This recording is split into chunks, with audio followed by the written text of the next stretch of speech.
En 2012, un scoop. Anne-Marie Slaughter, la première femme à occuper le poste de directrice du stratégique de l'agenda à la Maison-Blanche et conseillère d'Hillary Clinton, démissionne. Motif : se consacrer à ses fils, qui étaient âgés de 12 ans et de 14 ans, seulement 2 ans après être arrivés au sommet. Dilemme cornélien pour les uns ou les unes, évidence pour les autres, à l'heure où la femme s'est bel et bien libérée d'injonctions et d'obligations à rester au foyer, s'occuper de ses enfants, s'occuper de sa maison, un autre choix parfois difficile s'impose, viser plus haut ou voir ses enfants grandir, rafler toutes les récompenses et autres agréments professionnels ou reconnaissance professionnelle, ou bien mener une vie plus calme avec plus de temps passé en famille. Au fond, comment l'arrivée d'un enfant, chamboule nos objectifs au travail ? Eh bien, tentative de réponse dans cette émission Quête de sens avec mes 4 invités aujourd'hui sur Radio Notre-Dame et sur RCF. Je suis ravie de recevoir Céline Guillaume. Bonjour Céline. Bonjour. Qui récite et fait dans cette émission Merci Quête de sens d'ailleurs, pour ceux qui suivent. On est ravis de vous recevoir. Vous êtes mère de 5 enfants vous-même. Vous présidez le groupe La Procure que nous connaissons bien si nous sommes assidus des émissions Quête de sens et des émissions de Radio Notre-Dame et d'RCF en général. Vous avez publié récemment Chercher la femme aux éditions du Cerf. Justement, Céline Guillaume, vous êtes ici aujourd'hui aussi en tant que témoin. Isabelle Muller est également avec nous. Bonjour madame. Bonjour. Ravie de vous recevoir. Bonjour, merci beaucoup. Vous êtes maman de 4 enfants. Vous avez écrit récemment, fraîchement même, Le ton de la féminité, publié aux éditions Bollène. Ce genre de questions, évidemment, fait certainement partie de ce que vous êtes, de votre livre. Absolument. Vous êtes également... On peut parler de votre parcours professionnel ou pas ? Oui, vous Comment pouvez vous parler, voilà, je vous laisse le faire. J'ai eu une société pendant de très longues années de conseils en images, conseils en relations presse. Vous avez conseillé des hommes politiques aussi ? J'ai conseillé beaucoup d'hommes politiques, plusieurs hommes politiques et beaucoup d'auteurs. Donc d'habitude, je n'étais pas dans les studios, j'étais en régie. Et puis avant, je les avais briefés pour leur dire voilà ce qu'il est important de dire. Exactement. On va voir si je suis capable de mettre en application. C'est déjà validé, mes c'est propres bon. conseils. Merci. Je vous mets 20 sur 20, bien évidemment. Merci beaucoup. Esther Ribaud est également avec nous. Bonjour Esther. Bonjour Marion. Qui récidivez également, puisque vous êtes déjà venue, vous qui êtes... Alors, je le précise, puisque une nouvelle corde à votre arc, précisons-le, vous êtes fondatrice d'Expérientiel et du Business Club Women Leadership and Résilience, et résilience peut-être en français sera mieux. Vous accompagnez les femmes, mais pas seulement, avec la méthode Flow Leadership pour développer leur résilience au stress et leur performance, le stress pouvant être dû évidemment à ce dilemme, ces difficultés à gérer avec équilibre la vie familiale et la vie professionnelle. On sait bien que c'est vraiment le débat, le dilemme du moment. C'est un vrai phénomène de société. Moi, je pense que c'est même, on peut même parler de cela. Laure Hamel est enfin avec nous pour finir les présentations. Laure, bonjour. Bonjour. Bienvenue. Merci. Vous êtes formatrice conférencière, coach en parentalité. Vous avez un site internet. Vous accompagnez des parents en burn-out aussi. Oui, aussi, j'ai cette casquette-là. Il y en a beaucoup. Il y en a. Alors, dans les faits, il y en a beaucoup. Qui osent le dire, c'est toute la particularité. C'est-à-dire s'avouer ou se reconnaître comme en burn-out. Pourtant, c'est le premier pas, mais c'est plus difficile. C'est quoi le burn-out parental pour vous ? Ça existe ? C'est un vrai terme ? Ah oui, c'est un vrai terme parce qu'il se distingue sur différents symptômes spécifiques. Je dis souvent, si c'était juste ne plus pouvoir supporter ses enfants et avoir envie de les jeter par la fenêtre par moment, on serait peut-être 99,9%. Voilà, le souci du burn-out parental, c'est quand on est à 2 doigts de le faire parce qu'on n'est plus en état. D'accord. Voilà. Donc oui, il y a un épuisement qui est bien au-delà de ce qu'on peut dire quand on est simplement à bout. Il y a ce qu'on appelle une perte de plaisir totale dans les moments en famille et une distanciation émotionnelle avec ses enfants au fur et à mesure. Et c'est des violences ou des négligences apparaissent parce qu'on est vraiment plus en état. Ce fut votre cas, Esther. Vous êtes passée par là, alors sans remplir toutes les cases du burn-out parental forcément, mais vous ressentez, vous voyez quelques années en arrière. Ouais, ça me parle en fait, parce que du coup j'ai 2 enfants de 4 et 2 ans, et puis ma première fille, je me rappelle que les 6 premiers mois étaient difficiles. Parce que, alors du coup, quand même, l'accouchement avait duré 24 heures, plus de 24 heures. Et donc, du coup, au moment où elle arrive, je n'étais pas en mesure, en fait, de l'accueillir. Donc, c'est le père qui l'a fait.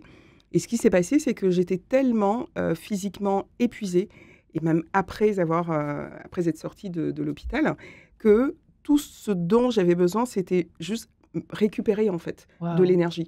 Donc, je ne pouvais pas et donner de l'énergie et récupérer pour moi et gérer mes émotions et gérer la responsabilité d'être mère, ce qui faisait que la distanciation, et moi, la distanciation, c'est très clair, hein, je ne regarde pas dans les yeux, en fait, je n'arrive pas.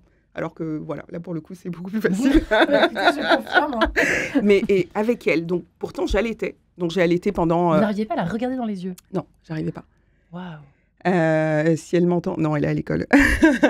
Mais en fait, je donnais le sein. Elle a été allaitée pendant 1 an et demi. Et je n'arrivais pas à la regarder dans les yeux parce que je n'étais pas à l'aise. Et je me disais qu'elle verrait toute la peine que j'ai, en fait, à déjà incarner mon rôle de mère, être épuisée et de ne pas pouvoir lui donner ce qu'elle pouvait. Et au bout de 6 mois, premières vacances en famille, le père qui reprend une place un peu plus importante, donc soulagement physique pour moi. Et je me souviens comme si c'était hier, de me dire « Waouh, j'ai l'impression que je commence à être maman, en fait. » C'est... Parce que justement, vous aviez enfin la disponibilité, au fond. J'avais de la disponibilité physique, j'avais de la disponibilité émotionnelle. Je pouvais mettre de la conscience dans qui j'étais et ce que je ressentais. J'étais plus en train juste d'enchaîner des tâches, me réveiller la nuit, discuter, être en confrontation. Et à ce moment-là, vous étiez encore dans votre vie d'avant, puisqu'il faut savoir qu'Esther Ribot avait une vie avant celle-là, puisque vous travaillez, je ne sais pas si on peut dire la marque, mais bon, bref, oui, une grande marque. Oui, en fait, ce qui est arrivé, c'était avant même d'intégrer la grande marque. J'étais justement, je me préparais en tout cas à intégrer cette marque-là. D'ailleurs, je passais les entretiens en allaitant. C'était plus fun. Mais en fait, effectivement, après, j'ai eu cette vie professionnelle très intense. Et maintenant que tu en parles, en fait, je me rends compte que j'allais rechercher un challenge. J'avais jamais pris conscience de ça, mais en fait... J'aurais dû être psy, je l'ai toujours. En fait, je repartais chercher quelque chose que je n'avais pas eu, une nouvelle place, donc professionnelle. Donc là, pour cette marque-là, il faut passer 8 entretiens minimum. Et pour moi, c'était du jeu, c'était facile. Je visais d'entrer dans cette grande multinationale américaine. Et là où d'autres voyaient ça comme en fait quelque chose de difficile, pour moi, c'était non, c'était très facile. Et je l'ai eu. Bon. Effectivement, après, j'ai fait un burn-out 2 ans plus tard. Mais tout ça pour dire ce qui n'est pas résolu, et j'insiste là-dessus, ce qui n'est pas résolu quand on est en maternité, quand on traverse en fait la maternité, va de toute façon en fait ressortir après. Ouais. Céline Guillaume, avez-vous un jour dans votre vie vécu cette espèce de dilemme dont on parle aujourd'hui ? Alors donc, nous avons eu 5 enfants et j'ai eu la chance, en début de mariage, quand je commençais à travailler, d'avoir toujours des emplois du temps modulables. J'ai fait des études de droit et j'ai eu des rôles très différents.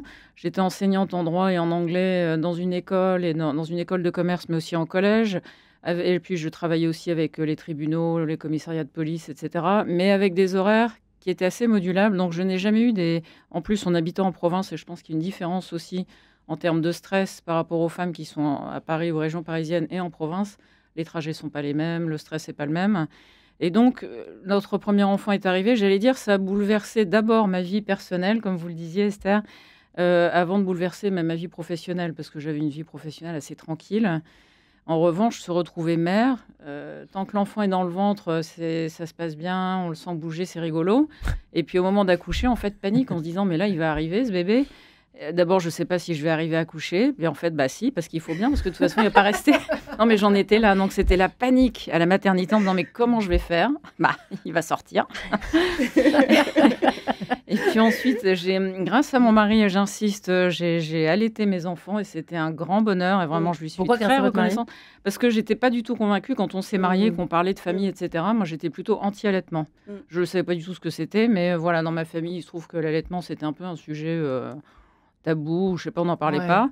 Et en fait, grâce à mon mari et un très bon couple d'amis, ils m'ont convaincue de la beauté qu'était l'allaitement pour l'enfant et pour la mère. Et j'avoue, c'était une très grande joie. Ah oui, non, mais vraiment magnifique. Donc, cet enfant est né, notre fils est né. Panique de se dire, je ne saurais jamais être mère, parce que finalement, ça ne s'apprend pas. On a beau lire les livres qu'on veut, etc. Donc, moi, c'est plus ça, plutôt que les bouleversements professionnels qui m'ont agitée à l'intérieur. Et j'ai eu d'abord pause un peu professionnelle. J'ai pu mettre de côté les différents enseignements. Vous seriez vu reprendre ne plus jamais tard. bosser ou pas? Pardon de vous poser cette question maintenant. Non, je crois pas. Comme pour autant, non. Mais pas avec un rythme Effréné. insupportable. Vraiment non. Et puis j'ai arrêté de travailler complètement après la naissance de notre première fille, donc notre troisième Ouais. enfant, où là justement je me disais, bon, on peut pas tout vouloir, il faut choisir, il faut savoir renoncer à certaines choses. Bon, ma carrière, pour moi, c'était pas du tout le principal. J'étais contente de le faire, mais j'étais surtout très heureuse d'avoir des enfants. Je me dis, c'est un vrai bonheur. Il y a des tas de gens qui ne peuvent pas, etc. Et puis j'aimais être mère, en fait, j'ose le dire, mais c'est vrai que pour moi, être mère, mais qu'est-ce que j'ai aimé ce rôle. Donc, je me suis dit, puisque j'aime ça, mais je vais le faire, et plus. Et puis, on a eu d'autres Il y bébés. a plusieurs teams autour de cette table, c'est super intéressant. Isabelle Muller, dans quelle équipe êtes-vous? Vous avez le droit d'être de l'autre côté. Hein. Moi, je suis pas tout à fait dans le camp de Céline. Je suis ni dans le camp d'Esther, je suis ailleurs, je vous raconterai après, mais Isabelle, allons-y sur la ton. Je partage. Alors, tout à fait, je me retrouve absolument dans ce qui a été dit Ouais. et par Esther et par Céline. Moi, j'ai donc 4 enfants. J'ai eu un parcours professionnel aussi toute ma vie. Alors, ce qui est drôle, c'est que dans la première partie de mon livre, je donne une définition anthropologique de la femme. Ouais. Et donc, c'est justement cette définition anthropologique, c'est de dire qu'on définit la femme par sa capacité à être mère. Et donc, certes, elle a cette capacité, mais il peut y avoir au moment de la naissance, moi j'ai un peu ressenti ça aussi au moment de la première naissance, on est tellement surpris que Ouais. on a un petit, on dit Oui. ça y est, je suis mère, mais en fait c'est à la fois naturel et à la fois il faut une petite adaptation, quoi. C'est très très bizarre, hein, franchement. On peut le dire. Non, mais c'est grandiose, c'est vertigineux. En Oui. fait, c'est vraiment ça. Vertigineux. C'est vertigineux, ouais. C'est vraiment vertigineux. Ouais. Et moi, après mon aînée, c'est une fille, après sa naissance, j'ai repris, j'étais salariée à l'époque, dans un gros syndicat patronal, j'ai repris donc 2 mois. Et ça, je l'ai vécu vraiment comme un déchirement. J'ai pas du tout aimé parce que laisser toute la journée son bébé au travail, je me sentais pas bien parce que elle était restée à la maison. Et quand j'étais à la maison, je me disais, bon, mais alors, mon travail professionnel, ça va pas aller, etc. Je suis dans la team d'Isabelle. Non, mais aussi parce qu'en fait, on réfléchit, on nous a imposé, mais enfin, bon, ça, c'est peut-être une deuxième partie du sujet, on nous a imposé un schéma masculin par rapport au travail professionnel et qu'on nous a pas appris à réfléchir. Et c'est merci de cette émission parce que je pense qu'il faut que les femmes arrivent à réfléchir à leur carrière professionnelle au féminin et aussi en se disant qu'il y a des saisons dans la vie d'une femme. Donc ce que disait Céline, à un moment, au bout du 3e enfant, on peut se dire j'arrête, je fais un break pendant quelques temps et puis après on reprend et c'est pas vrai qu'on peut pas reprendre. C'est vrai que ça c'est une pétition de principe, une sorte d'espèce d'ordre établi selon lequel on ne pourrait pas reprendre après, qu'il faut surtout pas arrêter trop longtemps, tu comprends, sinon on ne voudra plus de toi, tu seras vue comme la maman du square, quoi. C'est tout. C'est ça. Merci de le dire, Isabelle, parce que je suis complètement d'accord avec vous. Moi, c'est pareil, quand j'ai arrêté, je ne savais pas du tout ce qui m'attendait à l'avenir, mais il se trouve qu'aujourd'hui, je n'ai jamais été aussi impliquée professionnellement que maintenant. Donc, c'est possible, effectivement. Il ne faut pas craindre de se dire, si je m'arrête trop longtemps, c'est fichu. Vous avez repris ces épins discrets, Céline? Après, on arrête avec votre CV, hein, parce que... La procure, votre poste actuel, vous avez repris ce poste-là après combien d'années de... Alors, d'abord, pas directement. Ça s'est fait par la petite porte, parce que la procure, je ne vais pas retracer toute l'histoire, mais à un moment donné, a été à vendre. Et il se trouve qu'il y a un groupe d'actionnaires qui s'est constitué pour racheter la procure au groupe Le Monde. Et je faisais partie de ce tour de table. Et donc, je n'étais que administrateur, ce qui me faisait venir à Paris régulièrement, mettre les pieds un peu dans ce métier extraordinaire. Et puis, de fil en aiguille, en habitant à Tournai, j'ai repris une librairie. Donc là, j'étais libraire de façon beaucoup plus directe. Et puis, avec le temps, voilà, je me suis de plus en plus impliquée dans ce métier, dans d'autres médias aussi. Et aujourd'hui, j'ai des semaines bien chargées. Super épanouie. J'aime tout ce que je fais et être mère et grand-mère aussi. Écoutez, les objectifs sont remplis. Comment l'arrivée d'un enfant chamboule nos objectifs au travail? Pardonnez-nous aujourd'hui, auditeurs chouchous, mais effectivement, on parle des objectifs. Donc, on parle pas forcément... on a consacré d'autres émissions, on y consacrera encore d'autres émissions à ce rapport, ce dilemme pur entre le travail, le temps passé au travail et le temps passé à la maison, comment on fait pour équilibrer les... etc. Là, c'est vraiment les objectifs. C'est-à-dire que c'est pas le travail subi, c'est les personnes qui sont ambitieuses, et Dieu sait qu'on a le droit de l'être, heureusement, mais on n'en parle jamais en fait de ça. On a l'impression qu'une fois que vous êtes maman, ce qui compte maintenant, c'est de tout à peu près gérer, tout le monde, que les enfants soient en sécurité, voilà, que ça se passe bien à l'école, vous, ça se passe bien au travail, point barre. En fait, c'est presque mal vu d'avoir des objectifs. Est-ce que c'est vrai ou pas? Peut-être moins qu'avant, mais je ne sais pas ce que vous en pensez l'une et l'autre. Laure, allez-y. C'est important de parler de la notion de culpabilité. Allons-y. quand on devient maman, qui s'installe un petit peu, qui se diffuse peut-être un petit peu partout. Vous l'avez très bien soulevé toutes sur cette notion de place. Il y a quelque chose qui, au moment d'être mère, transcende l'identité. C'est comme ça. Voilà, il y a une nouvelle femme, voilà, mais où est l'ancienne aussi? C'est-à-dire que c'est pas parce que désormais je suis mère et que ça transcende qui je suis, ça revoit mes priorités, la question du sens, mon rapport à la vie, mon rapport au travail, mon rapport aux autres. Très bien, mais je suis aussi celle que j'étais avant. Il y a toutes ces identités à combiner. Quelle est la femme professionnelle que je suis? Quelle est celle que je veux devenir? Ce chamboulement de questions. Et puis, en ligne de fond, comme ça, la culpabilité. Alors, quand je suis au boulot, effectivement, est-ce qu'en fait, c'est vraiment ma place? Est-ce que je ne devrais pas être auprès de mon tout petit? Voilà, on me dit tellement qu'il a besoin, que pour son développement, que pour sa construction, que pour son attachement, sa sécurité affective. Mais qu'est-ce que je fais là? Et qu'est-ce que je fais à avoir des journées comme ça? Et je regarde ma montre, et est-ce que je devrais être au spectacle de chorale, ou est-ce que je devrais être à cette direction, à ce comité de direction avec la super présentation où on compte sur moi? Puis quand je suis à la maison, est-ce que j'ai pas la culpabilité de oui, mais mes collègues, ils font comment? Et puis, enfin, voilà, je pense qu'il y a un gros poids de cette culpabilité. Vous êtes dans quel team alors, vous, Laure? Alors, ça dépend sur quel point. Sur celui-là, alors. Sur celui-là, il y a la vie d'avant et la vie de maintenant. En travaillant, en étant libérale et à mon compte, ça a été un choix aussi en termes d'objectifs. C'est qu'il y a un moment, je ne pense pas qu'on puisse parler d'équilibre, mais de son équilibre. Donc déjà, ça questionne qu'est-ce que je veux, qui je suis, qu'est-ce que je veux désormais. C'est intéressant. Donc déjà, vous répondez à une partie de ma question. Moi, je parlais d'un équilibre. En fait, déjà, non, c'est chacun le sien. On n'a pas tous le même. Je pense que non, et que même pour ça, la culpabilité, effectivement, de se détacher du droit de faire une pause, du droit de revenir, il vient de mais qu'est-ce que je veux à un instant T de ma vie? Non seulement on n'a pas tous le même, et on a le droit de le re-questionner, c'est-à-dire qu'en fonction de mes enfants en bas âge, en fonction de mes enfants qui ont grandi, en fonction de ce que je veux en termes d'objectifs professionnels, est-ce qu'aujourd'hui, à un instant T, l'équilibre que j'ai me convient? Est-ce que je me sens alignée avec ça ou pas? Parce que vous savez que les discussions au square, parce que moi, je m'amuse le soir. Hein. C'est tous les soirs, le square. Là, je quitte cette émission, je vais au square.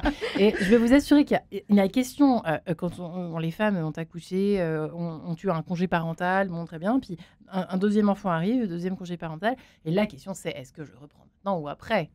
Alors là, mais c'est un véritable motif d'insomnie, si vous voulez. Voilà. Isabelle Muller. Mais vous voyez que toutes les quatre autour de la table, si je ne m'abuse, on est à notre compte. Enfin, où on a été à notre compte, on a eu des sociétés. Donc, ça pour dire que on peut effectivement s'arrêter pendant quelques années ou ralentir une activité professionnelle et après se mettre aussi à son compte, ce qui permet de beaucoup plus facilement conjuguer la famille, les enfants, le travail professionnel. Alors, quand c'est possible, parce qu'évidemment, ça ne l'est pas toujours. Et pensons aussi aux femmes qui sont seules.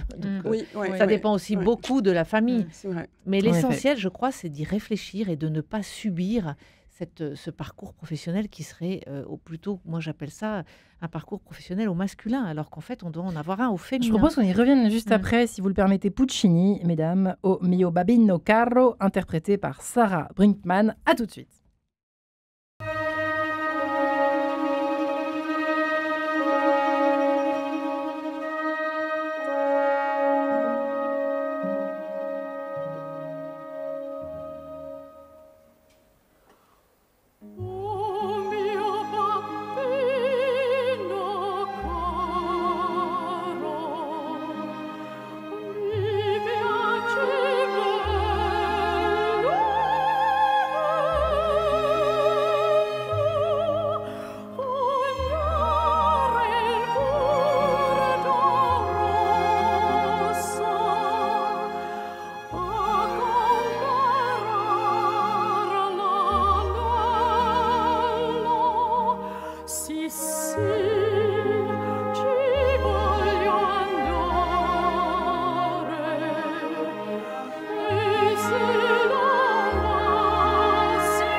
Et voilà, O mio babbino caro sur Radio Notre-Dame et RCF. À l'heure où nous nous interrogeons comment l'arrivée d'un enfant chamboule nos objectifs au travail. Eh bien, il y a du boulot, mesdames. Céline Guillaume est avec nous, elle qui a publié récemment Chercher la femme au CERF et qui dirige la Procure, qui a 5 enfants. Isabelle Muller qui est également, qui a 4 enfants, c'est pas mal déjà, qui a publié récemment Le temps de la féminité et qui réfléchit sur cette notion, cette définition de la féminité sous toutes ses formes aujourd'hui en 2024 aux éditions Bollen.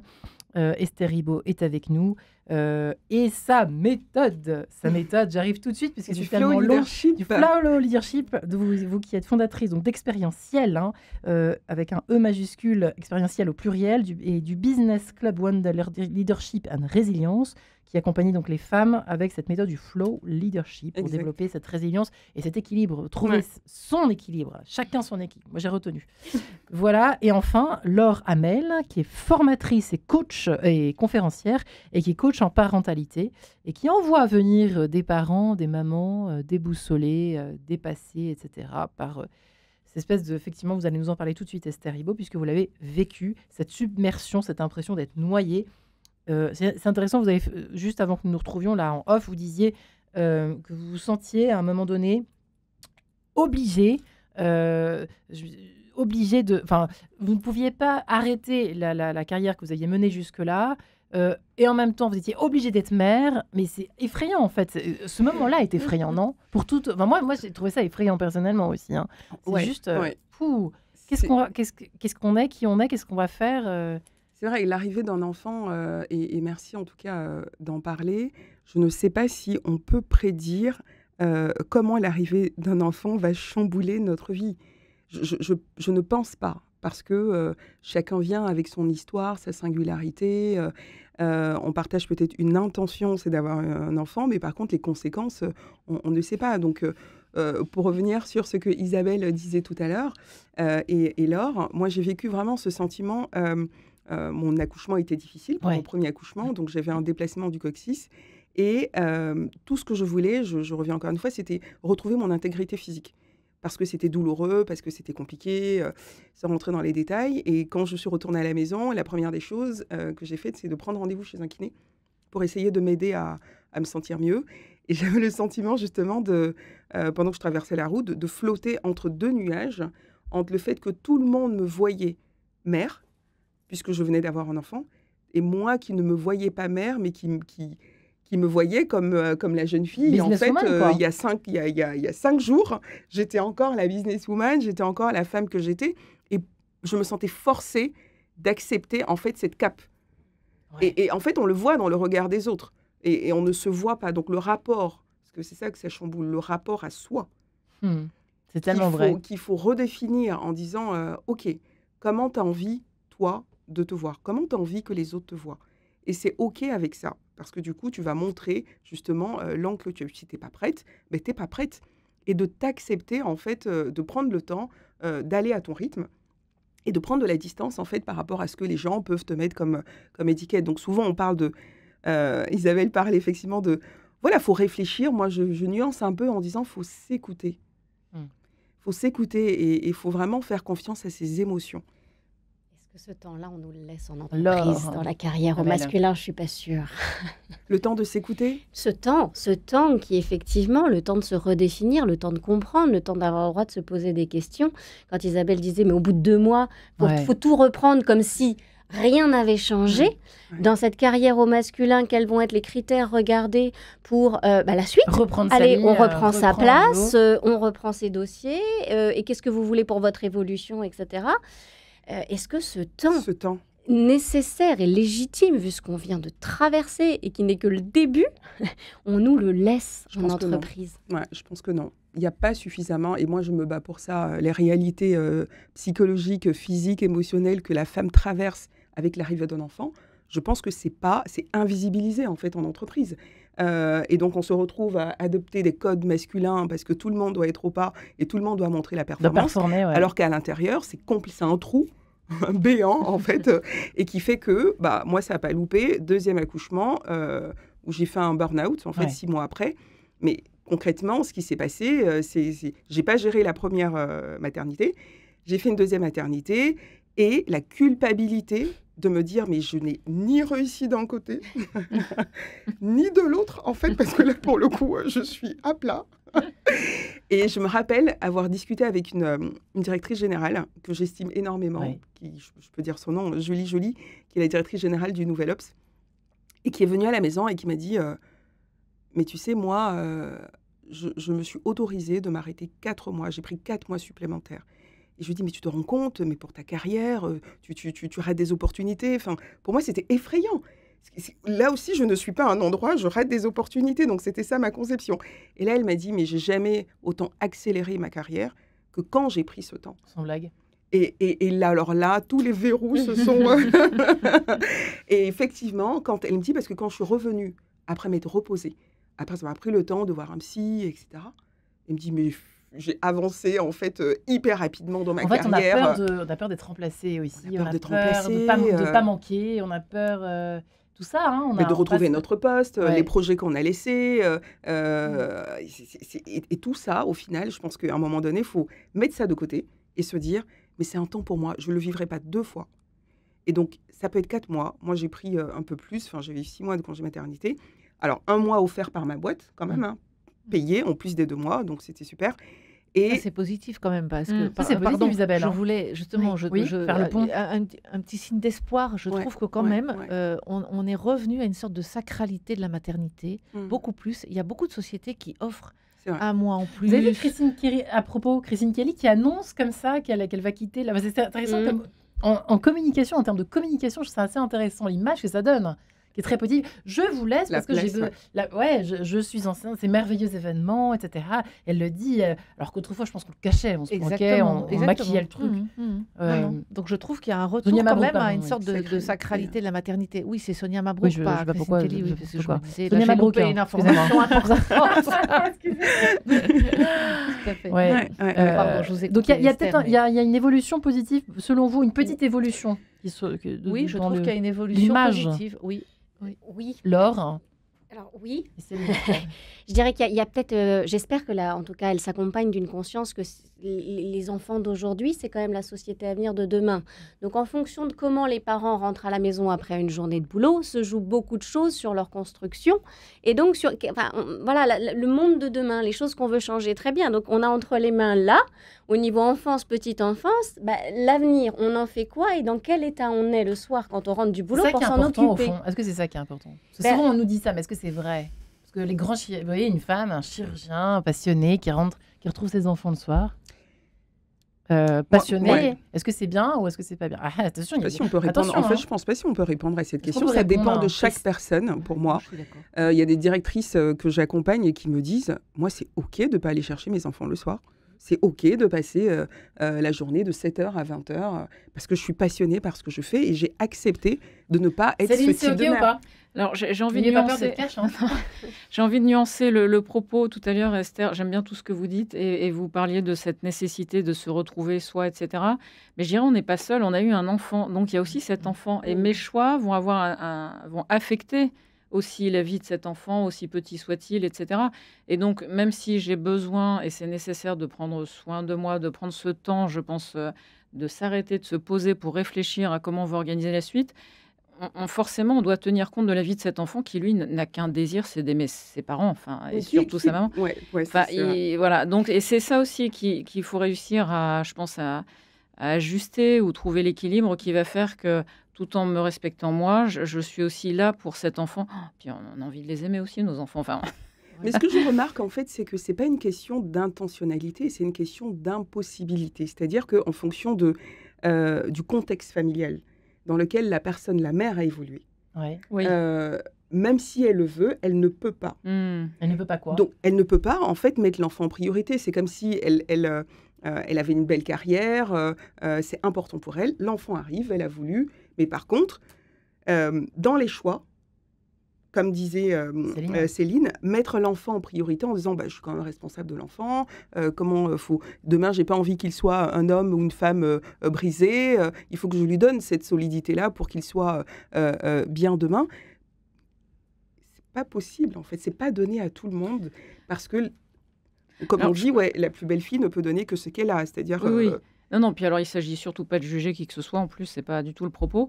Mais je pense aussi qu'il y a quand même un piège peut-être dans lequel on tombe beaucoup, c'est le regard des autres, Ouais. justement. Et ça, je trouve, on est esclave de ce que les autres vont penser. Si je fais tel choix ou tel autre, que vont penser les autres de C'est moi, vrai. que ce soit au niveau professionnel, au niveau social, Oui, au bien niveau, etc. Et donc, je pense que, enfin, moi, ce qui m'a beaucoup aidé, j'ai beaucoup de chance d'être libre intérieurement, je pense, de faire les choix que j'ai envie de faire et des décisions que j'ai envie de prendre.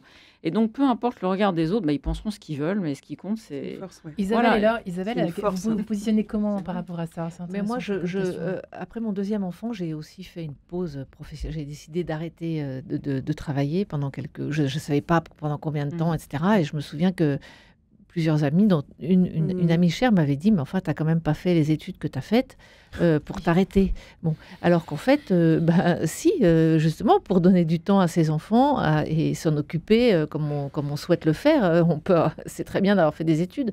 Et en tout cas, pour compléter un peu ce que vous disiez, je suis d'accord avec Céline, c'est-à-dire que c'est vrai que la maternité, ça peut prendre un petit peu de temps à mûrir, mais c'est vrai qu'il y a aussi l'enfant, enfin, et que ce qui est important, c'est vrai, ce que vous disiez aussi, c'est de prendre ces moments de pause, quoi, de réfléchir. Parce que sinon, on subit, au lieu de faire des choix conscients, réfléchis. Alors, c'est pas toujours facile, il faut savoir comment on peut. Mais sinon, on subit et on part comme ça dans un tunnel. Allez, je travaille et puis, ok, c'est pas grave, j'irai jamais au parc. Et puis après, ça dépend de la famille, ça dépend du mari qu'on a, Ça dépend du mari. des aides familiales ou Évidemment, pas. bien évidemment. Du mari qu'on a, Mais ouais. ça change beaucoup. C'est pour ça d'ailleurs qu'il n'y a pas un modèle, Ouais. je pense, mais que chaque famille doit réfléchir à ce qui est son modèle et ce qui est le mieux à la fois pour chacun des membres, et en particulier les enfants, qui nous sont quand même confiés, et Ouais. qui sont des petits êtres voilà, qui n'ont Sinon, rien avec. fragiles et Ouais. qui ont besoin de nous, c'est certain. Ouais. Dans Laure. ce côté, pas de modèle, j'y crois beaucoup parce que pour moi, la question de fond, c'est est-ce que la vie que je mène, le rythme que j'ai, mon quotidien, à quoi ressemble ma semaine, mon mois, etc., me correspond.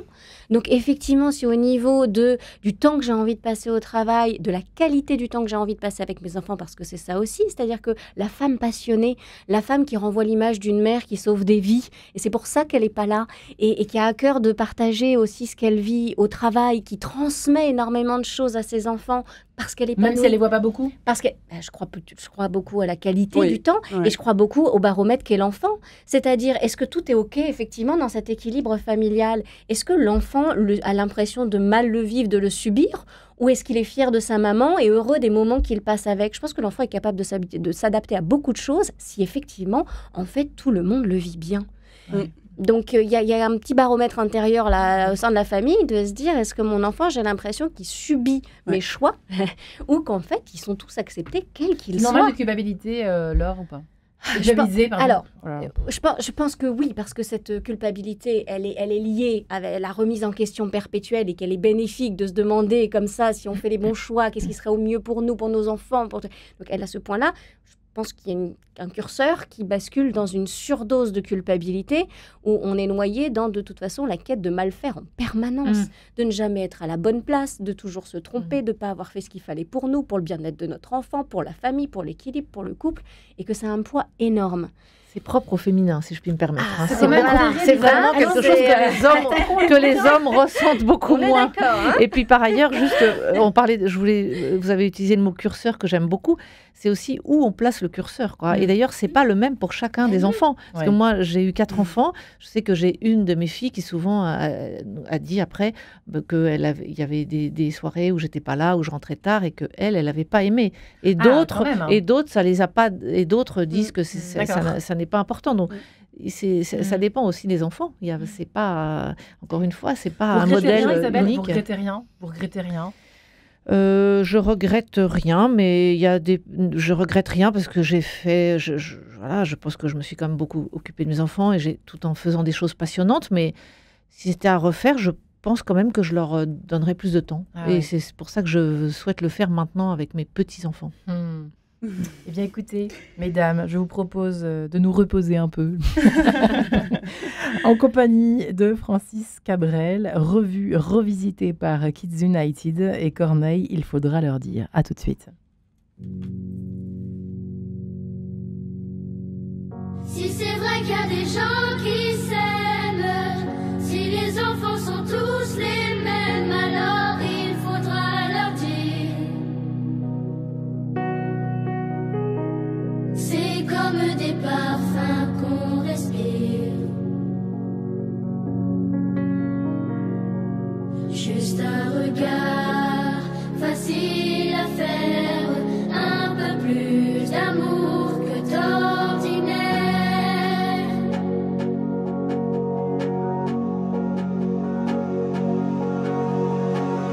Puisqu'on vit dans la même lumière, même s'il y a des couleurs qu'ils préfèrent, nous on voudrait leur dire. C'est comme des parfums qu'on respire.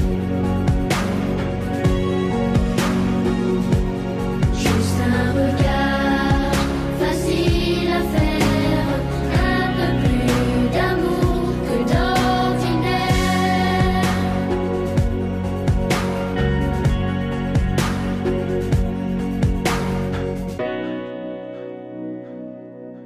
Juste un peu plus d'amour encore.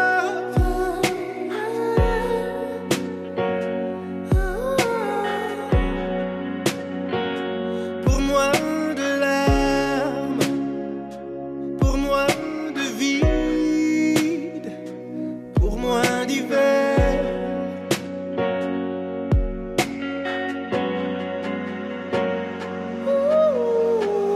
Puisqu'on vit dans les creux d'un rêve, avant que leurs mains ne touchent nos lèvres, nous on voudrait leur dire les mots qu'on reçoit. C'est comme des Parfum qu'on respire, il faudra leur dire.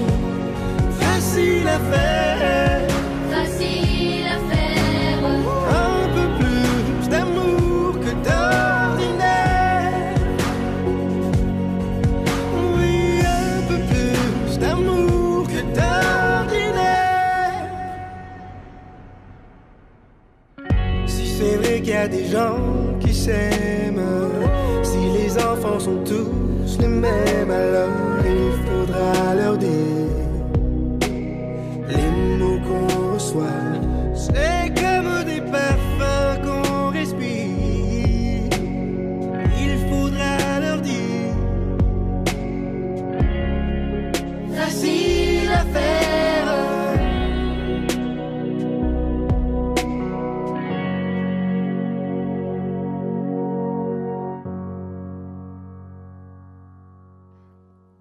Il faudrait leur dire, dans cette émission Enquête de sens sur Radio Notre-Dame et RCF, comment l'arrivée d'un enfant chamboule nos objectifs au travail. Vaste question, nous explorons avec mes 4 invités du jour, Laure Hamel, Esther Ribot, Isabelle Muller et Céline Guillaume. Effectivement, c'est très intéressant puisque Isabelle Muller, dans votre petit livre, mais qui est riche, puisqu'on est défini, au fond, la femme, la définition de la féminité a bien évolué quand même, hein, de la vision de la femme mère, automatiquement définie comme une mère potentielle par Edith Stein, jusqu'à la femme qui est qui doit déployer, qui doit s'épanouir en tant que femme. C'est un peu ça, finalement, l'objectif de ce livre, c'est ça, c'est de redéfinir la femme sans en incluant la femme mère ou en les séparant, les dissociant pour les définir, chacune, les différentes femmes que nous sommes aujourd'hui devenues, Oui, au fond. alors on est différentes femmes, et à la fois, je pense qu'il y a la possibilité de définir ce qu'est une femme, une définition anthropologique, c'est-à-dire pour aller à l'essence, qu'est-ce qui fait qu'une femme est une femme? C'est sa capacité d'être mère. Après, qu'elle le soit ou qu'elle ne le soit pas, ça c'est une chose différente. Mais à partir de cette capacité, elle a aussi des qualités liées à cette capacité et différentes des hommes. Et donc, dans mon livre aussi, je dis que, bon, là on s'éloigne peut-être un peu de notre sujet, mais enfin on est la première civilisation qui nie la différence des sexes. Et ça aussi, on disait tout à l'heure que c'est assez vertigineux. La femme, elle a cette capacité de porter un autre être, enfin, alors que l'homme, pas. Bon, même si on nous promet comme ça l'homme enceint, mais enfin bon, on n'y est pas, et heureusement qu'on n'y est pas, mais Alors, dans ce livre, il y a une partie plus philosophique, une seconde partie dans laquelle je développe plus les talents proprement féminins, et la troisième partie, c'est tout à fait notre sujet de cet après-midi sur le travail professionnel. Mais là, mon idée, l'idée directrice, c'est de dire il y a des saisons dans la vie d'une femme, et donc construisons une carrière professionnelle. Carrière, peut-être ça peut choquer, mais en tout cas, une carrière professionnelle au féminin, et non pas penser avec des schémas masculins. Alors, allons-y. Ça veut dire quoi? Allons-y à cette carrière au féminin. Selon vous, Isabelle Muller, la carrière au féminin, ce serait comment? Alors, il n'y en a pas une non plus, parce que je ne pense pas qu'il y ait un modèle. Je pense que, Esther le disait tout à l'heure, d'abord, c'est important que les femmes réfléchissent à ça et s'écoutent. C'est-à-dire sentent un moment elles sentent que leurs enfants ont davantage besoin d'elles parce que c'est dans un âge particulier, ou bien qu'au travail, elles pourront faire beaucoup de bien aussi, comme le disait Laure, et que c'est important. Bon. Donc, il y a une période, il y a un discernement nécessaire. Et après, je crois que ça dépend beaucoup aussi de la famille, enfin du type de travail qu'on a, de la famille. Et puis, je pense qu'il ne faut pas avoir peur de se dire, il y a des périodes dans la vie où je vais peut-être totalement arrêter un travail professionnel, ou bien prendre un travail à temps partiel, ce qui, à mon avis, ne nuit pas du tout. On peut reprendre. Enfin, moi, j'ai eu 4 enfants. À 30 ans, j'avais 4 enfants, mais les enfants, ça grandit vite, trop vite d'ailleurs, c'est dommage, parce que du coup, ils ne sont plus là. Et on se dit, dommage. Et après, quand vous avez des plus grands enfants, mais vous pouvez reprendre un travail à 100%, et à plus de 100%, comme l'a fait Céline aussi. Et puis Laure aussi. Oui. Enfin, si on veut. Laure, allez-y. Oui, moi j'ai eu 2 vies professionnelles, effectivement, à un moment, et puis un drame personnel dans ma maternité. Je ne sais pas si c'est l'occasion d'en parler, mais la maternité a fait partie pleinement et entièrement de mes choix professionnels, puisque j'avais une vie salariée très, très, très intense au niveau du rythme. J'ai perdu un enfant. Donc, à 7 mois de grossesse, ça s'est arrêté. Donc, comment dire que l'impact direct de la maternité, elle n'était pas prévue comme ça. Enfin, de ce congé mat n'était pas prévu comme ça, et que ça donne à réfléchir entre 4 murs, sans bébé, mais en congé. Voilà. Donc, effectivement, il y a eu une réorientation, et moi, cette pause, elle a été forcée. Donc, je vois bien de quoi on parle de cette parenthèse.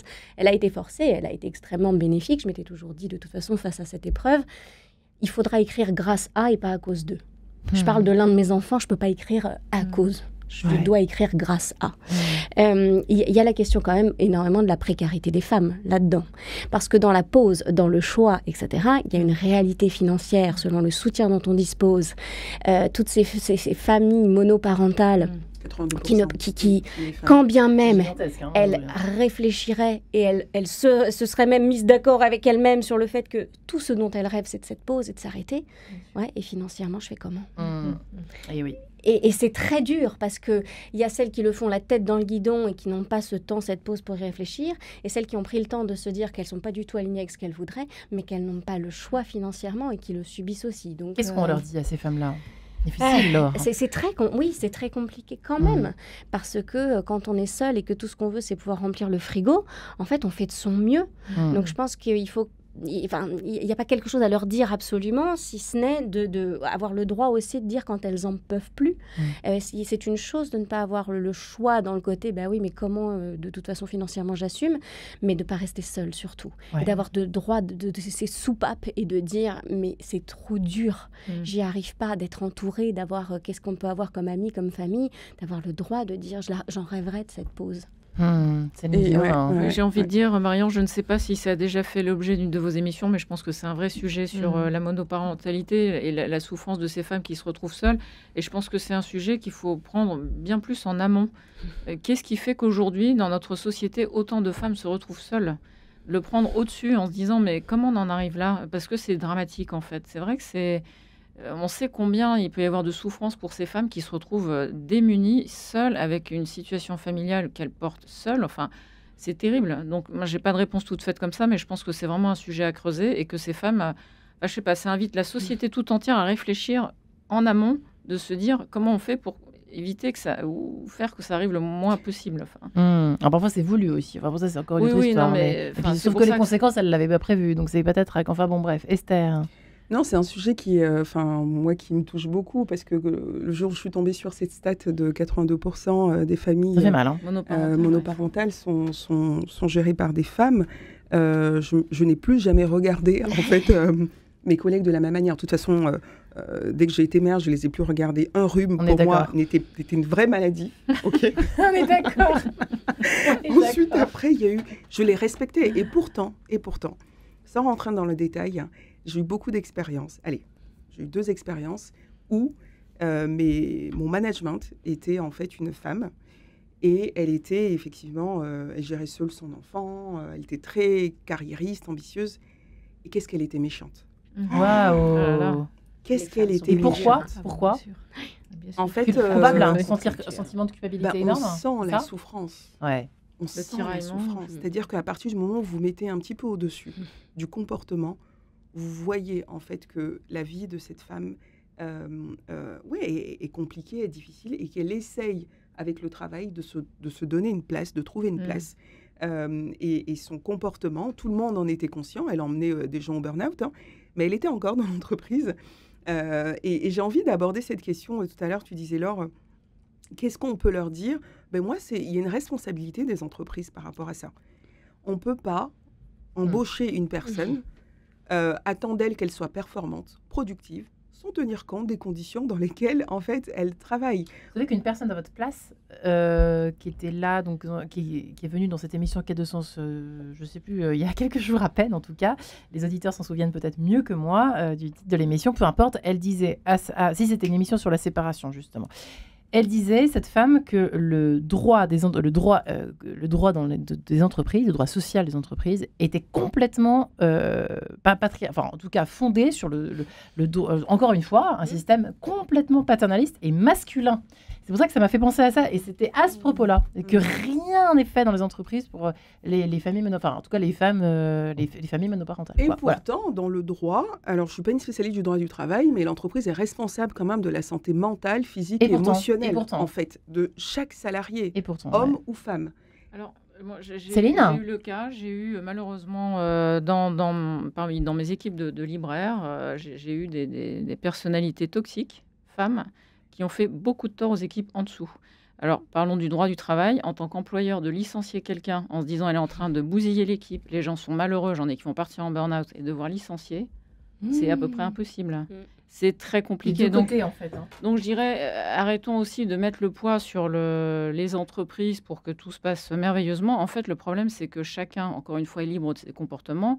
On est tous confrontés au mal dont on est capable et qu'on ne peut pas contrôler les comportements de quelqu'un. Enfin, les gens toxiques sont toxiques et ils peuvent détruire aussi bien au-dessus qu'en dessous. Et beaucoup ne Encore sont un pas autre sujet d'émission, conscientes. cher ami. Ah oui, Ça en fait beaucoup aujourd'hui. Mais souvent, elles ne sont pas conscientes. C'est-à-dire que ces pervers narcissiques, en fait, ont plusieurs images. Oui. Voilà, c'est carrément notre émission. Et donc, Mais bon. du coup... En tout cas, autour de questions de... Mais merci Esther, c'est quand même assez intéressant parce qu'on atteint un peu on touche un peu toutes les limites, vous voyez, de l'entreprise, la capacité à justement à équilibrer toutes nos vies qui sont de plus en plus rapides, compliquées, etc. Mais Laure, souhaitais ajouter quelque chose? Et que les femmes peuvent être très dures d'un point de vue managérial, justement parce que selon ce qu'elles ont traversé, elles, et les sacrifices qu'elles ont faits, les choses qu'elles s'imposent, qu'elles subissent, etc., pourquoi les autres, en fait, ne suivraient pas le même chemin? Pourquoi la vie serait si simple pour celles du dessous, elles qui souffrent tant ou qui ont tant sacrifié, tant donné? Et des femmes managers peuvent être très dures envers d'autres femmes, maman. Elles projettent, en fait, leur souffrance dans leur rapport, en fait, aux autres. Et donc, du coup, elles attendent que les autres réagissent en fait de cette même manière. Mais j'avais juste envie peut-être de prendre 2 minutes pour pas recadrer un peu le thème, mais moi personnellement j'ai envie de repositionner la maternité comme étant aussi un accélérateur de carrière. Ouais, un accélérateur de carrière, c'est-à-dire en s'autorisant, ça veut dire qu'on s'autorise à faire des pauses si besoin, on s'autorise à faire... Même en fait de se dire, allez, on met de la conscience dans tout ce qui se passe dans la carrière, ok, physique, émotionnel, mental. D'un point de vue physique, on est fatigué, on a des tensions, on n'en peut plus, on ne dort pas.